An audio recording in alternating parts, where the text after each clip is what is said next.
Véritable légende vivante du paysage audiovisuel français, Charles Biétry reste encore à ce jour l'un des journalistes sportifs les plus populaires à avoir officié sur le petit écran. Pour rappel, l'ancien commentateur sportif a notamment officié au sein de TF1, de France Télévisions, de Canal+, d'Eurosport, ou bien encore de beIN Sport. Malheureusement, il doit faire face depuis déjà plusieurs années à de terribles problèmes de santé. En effet, Charles Biétry est atteint de la maladie de Charcot, qui lui a notamment fait progressivement perdre l'usage de la parole.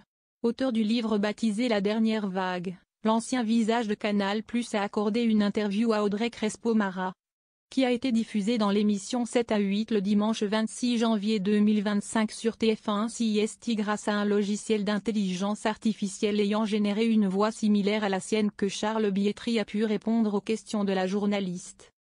Durant cet entretien, l'ancien journaliste sportif s'est notamment livré en toute transparence sur la manière dont la maladie de Charcot affecte son quotidien. La maladie de Charcot paralyse progressivement tous les muscles. Aujourd'hui, hormis parler, qu'est-ce que vous ne pouvez plus faire? Lui a ainsi demandé Audrey Crespo-Mara. Je m'en sors pas mal par rapport aux copains qui sont en fauteuil. Je n'ai plus d'équilibre, mais avec 2 cannes anglaises je me fais 200 mètres tous les jours. Et 4 fois par semaine, 30 minutes de vélo en évitant surtout les chutes qui m'ont conduit déjà 7 fois à l'hôpital, a premièrement indiqué Charles Biétry. Vous parvenez encore à boire et à manger normalement? A ensuite voulu savoir la journaliste. Ça si est-il le problème actuel, la gorge, a reconnu l'ancien visage de Canal+. Charles Biétry va bientôt devoir se nourrir à l'aide d'une sonde abdominale.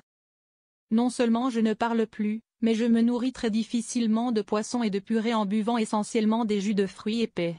Je commence à maigrir et on va m'installer une sonde abdominale par laquelle on introduire des aliments. Moralement, si est-il un peu dur, a ensuite révélé Charles Biétry. Vous luttez avec un kiné tous les jours pour ne pas perdre ce qui vous reste de muscles. Où trouvez-vous cette force? S'est alors interrogé Audrey Crespo-Mara. Je suis en guerre Audrey. Je suis en guerre contre la maladie.